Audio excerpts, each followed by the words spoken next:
Buongiorno a tutti! In questo video agostano parleremo di un qualcosa di abbastanza leggero, però molto interessante, ossia la differenza tra il dialetto bergamasco e il dialetto bresciano.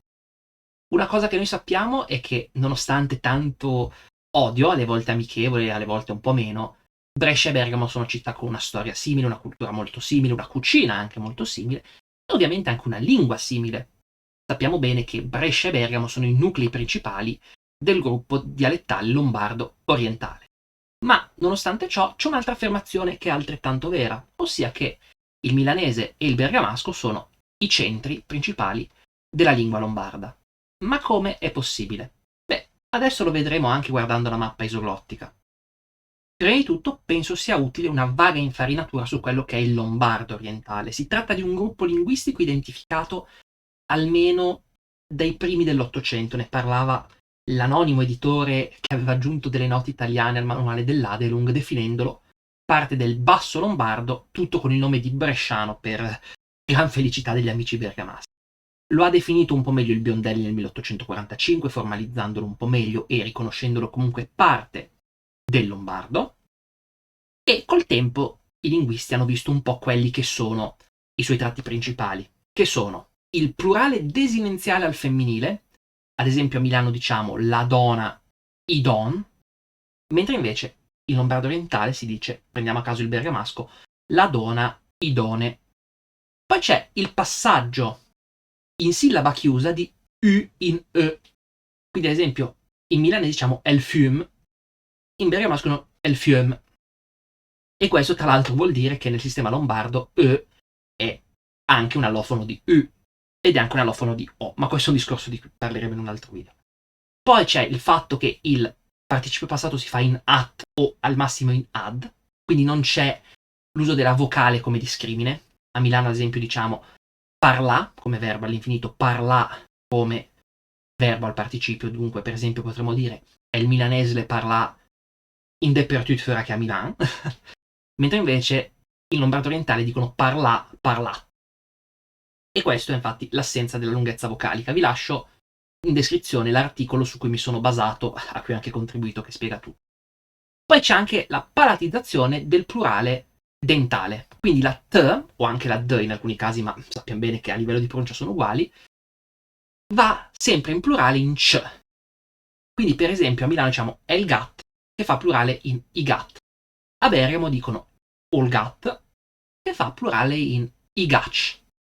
Questa forma di plurale in realtà esiste praticamente in tutte le varietà lombarde se si cerca bene, e in realtà anche alle volte in friulano, in romancio e in ladino, è un discorso abbastanza lungo, però al fine pratico nel lombardo orientale è generalizzato, si usa sempre. Poi c'è anche il fatto che nella prima persona plurale il pronome viene da nos altres, normalmente è noter, mentre invece in lombardo occidentale deriva da nos, solitamente, quindi num, nunc e via discorrendo. Un'altra cosa che si nota è un certo numero di venetismi che non esistono nella Lombardia orientale, occidentale. L'esempio classico è Pirù, che vuol dire forchetta, a Milano diremo la forcellina, o Marengu, che è fondamentalmente il legname, il falegname. E questo perché? Perché come forse sappiamo, tutti mi auguro, Brescia e Bergamo sono state a lungo sotto Venezia.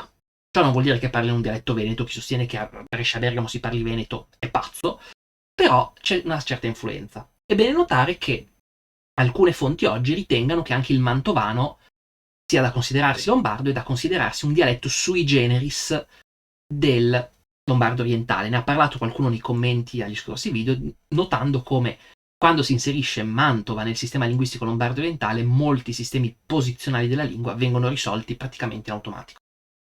Ma parliamo un po' delle differenze e lo facciamo grazie a questa mappa isoglottica che utilizza come fonte la Treccani, quindi ha sicuramente qualche cosa da migliorare, però usiamo le fonti come al solito, ed è stata elaborata da Stefan su Wikimedia Commons, vi lascio il link ovviamente.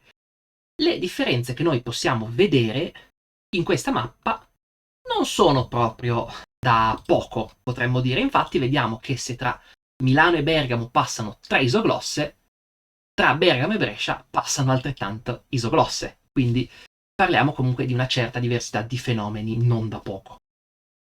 Più di preciso possiamo vedere che a separare Bergamo da Brescia ci sono queste tre, diciamo, caratteristiche strutturalmente importanti.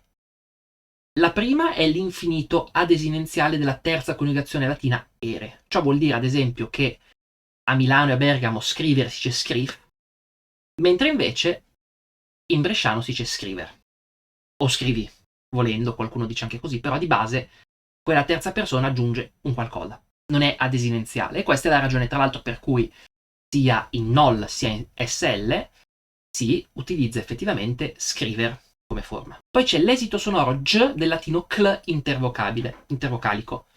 Ciò vuol dire ad esempio che a Milano e a Bergamo se uno deve dire vecchia dice vegia o egia a Bergamo per via dell'elisione abbastanza nota della V, mentre invece a Brescia dice vecia o ecia, è più probabile. E infine c'è l'articolo determinativo femminile plurale i. A Milano, come dicevo prima, si dice idon al plurale della donna. A Bergamo si direbbe idone, poi vabbè direbbero i fonne, ma si dice anche donna. A Brescia invece è le done. Quindi c'è proprio quell'articolo le. Ma queste ovviamente non sono le uniche differenze, tutt'altro. Ci sono delle altre differenze che non vediamo su questa cartina, ma che possiamo vedere ad esempio sul sito dell'Accademia Bourbesi della Riva. Vi lascio l'articolo qui sotto.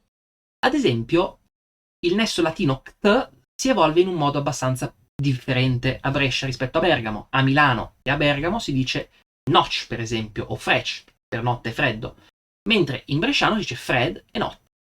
Poi c'è anche la distinzione dell'uso tra ave ausiliare e aveg possessivo. Ad esempio, a Milano e a Bergamo si dice u parla con lui, quindi se è ausiliare si usa u, mentre invece se è possessivo si usa aveg. Quindi, per esempio, gu un can, ho un cane. In bresciano si usa sempre aveg, quindi si dice gu un gat, ma anche go parlat con lui. Un'altra differenza, invece, questa paradossalmente avvicina di più Brescia a Milano e separa un po' Bergamo, è il fatto che in milanese, ad esempio, se devo dire noi parliamo, nun parlum o nun parlem, si può dire anche così. Mentre invece a Bergamo si direbbe noteram parla. A Brescia come si dice? Parlom. Questa cosa comunque non è esclusiva del bergamasco, si trova anche in alcuni dialetti alpini. In un certo senso quello che si può dire è che il bresciano inizia a essere un dialetto di transizione verso il veneto. Lo si nota in questi tratti che sono tutti tipicamente abbastanza veneti. Un'altra cosa che si nota tendenzialmente, soprattutto nel bresciano moderno, è che risulta più italianizzato barra venetizzato. Per esempio, prendiamo la parola olio. In milanese moderno, per quanto pochi parlino il milanese moderno, è öli. In bergamasco, öle, quindi c'è il classico cambiamento I-E abbastanza tipico del lombardo orientale, ma in bresciano moderno sarebbe oio, come in veronese, ma anche in italiano, tutto sommato il fenomeno linguistico è quello.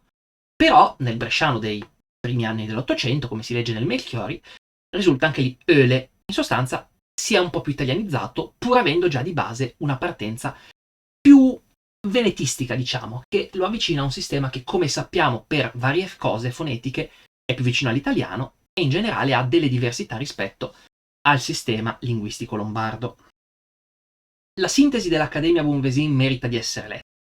In sintesi, bresciano e bergamasco condividono tratti importanti e distintivi che vengono utilizzati dai dialettologi per parlare di varietà lombarde orientali. Esistono tuttavia differenze non banali, soprattutto dovute a situazioni di contatto con il Veneto, ma soprattutto a cambiamenti interni al lombardo stesso.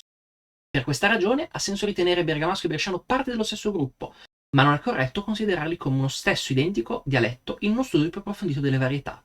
Perché c'è appunto chi dice che Brescia e Bergamo parlano allo stesso modo. Non è vero. Ma non è solo da un punto di vista il dialetto cambia da paese a paese, da casa a casa.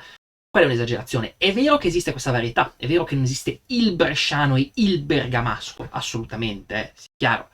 C'è della differenza, è minima, ma c'è. Però noi, seguendo questi fenomeni, possiamo dividere abbastanza chiaramente quelli che sono i dialetti bergamaschi e i dialetti bresciani. Quindi Brescia e Bergamo non parlano la stessa identica cosa, parlano sicuramente la stessa lingua, ossia quella lombarda, parlano sicuramente la stessa microvarietà, potremmo dire, nel senso che parlano, o macrovarietà in questo caso, nel che parlano entrambi lombardo orientale, ma il bergamasco è una varietà centrale della lingua, come abbiamo visto, per quanto con delle sue particolarità, come ad esempio il fatto di fare la prima plurale in am, come vari dialetti lombardi alpini, mentre invece il bresciano inizia a essere una varietà periferica, che subisce una certa influenza e transizione della lingua veneta.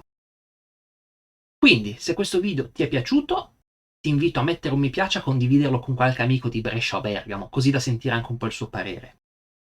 Iscriviti al canale se non l'hai ancora fatto, ogni settimana esce un nuovo video a tema linguistica italiana.